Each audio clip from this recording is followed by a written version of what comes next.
Okay, if you guys got a 91 to 96, like Impala, Roadmaster, like a B-body wagon without a rear sway bar, go to the video description. I'm going to put a link in there where in some web forum I go into detail about how to do this, but basically you're going to take a mid-90s Ford Crown Victoria sway bar. They came in two sizes, 17 millimeter and 22 millimeter. Like the 22 millimeter is the ones that you'd find in the cop car, and the 17 millimeter is going to be the one that you find on like every other car. This is a 17 millimeter one underneath this vehicle, and it works amazing considering that it didn't have one before. It's really easy to do. I've had it on here for a few years without any problems. It's stupid close to the gas tank.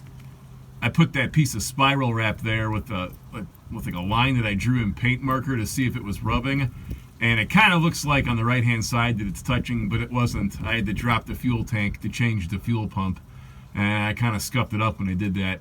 But again, it's like just stupid close to the fuel tank, but it's, you know, I don't know, it hasn't rubbed on it yet, and it's been under this car for a few years now. I'm going to get a different angle underneath so you can see where to drill holes for the end links. I had to put those blocks in there to kind of adjust how that bar is swung down underneath the center section of the rear end. Without those, like, I don't know what those are, 3/4 inch aluminum spacers there, the bar rubs in the gas tank.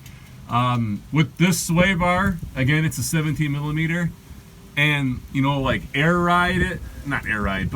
adjustable shocks, this car like handles incredibly well once you preload the rear suspension a little bit with the air shocks.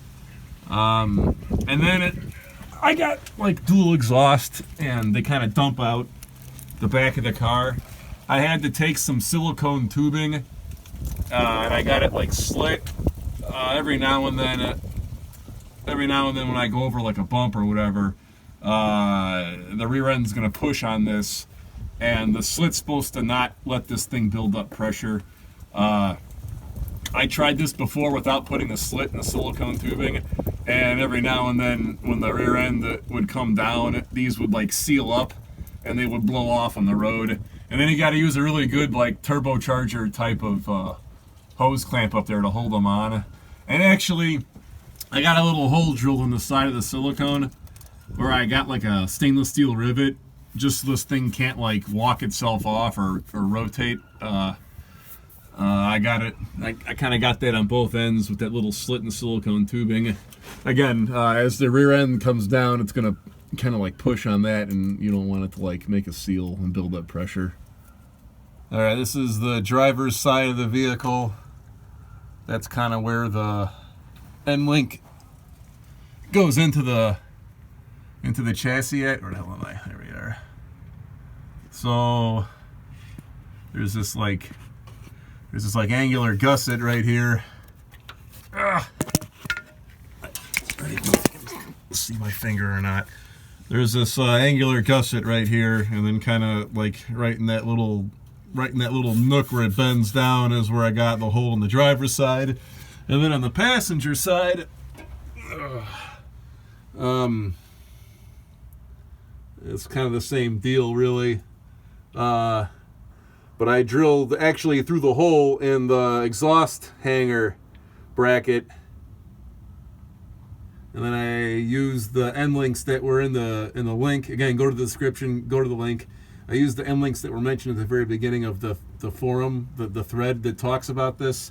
But again, I had to kind of like cut that little like bushing in half to relocate the position of the bar on the eyelet end, and then again, you know, I had to put those blocks. There to kind of like swing the bar down, and you can see just how like stupid close the bar is to the gas tank right there. And one more time, I think you can see where I drilled into the frame. Yeah.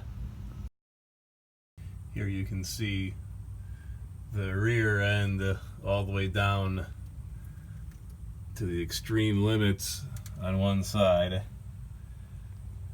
and the slit inside of the piece of silicone tubing stops this thing from getting kinked shut, pressure building up and it blowing off, which is what happened on the first version of this thing that I did. So that's why they're slit. Alright, this is the orientation, arrangement of things when one side of the suspension is at its extreme low limits and the other side is at its extreme high limit. And you can kind of see the end link on the vehicle. And you can also see how these rubber, what do you want to call these things? Not the polyurethane ones, but the rubber end link bushings. These things are like incredibly better than the polyurethane are in this particular application. You can see some, stretching beyond its limits and it's cracking, but these things hold up great and they're pretty firm. They're as firm as the urethane ones are, so I would encourage you to seek out the rubber ones. These are for a late 90s Ford Explorer in the rear end. That's the part number or whatever. That's the part description that I give the people at the parts counter in order to get these things. And then yeah, you can see again, I basically cut the sleeve or the bushing in half in order to kind of move this thing upward a little bit. In hindsight, maybe I should have left it alone and moved this end of this sway bar all the way down here. It would have had better alignment. But when the car is flat and level and it's not like extremely cocked like it is right now to one side, the alignment looks good enough, so it works fine. I've run this mod now for 3 or 4 years and it doesn't make any noise. It holds up. Everything works fine. I had some urethane bushings here originally, but they broke down because of this misalignment issue. But the rubber ones have held up a long time, a few years now. So it works. It's definitely a worthwhile modification to make.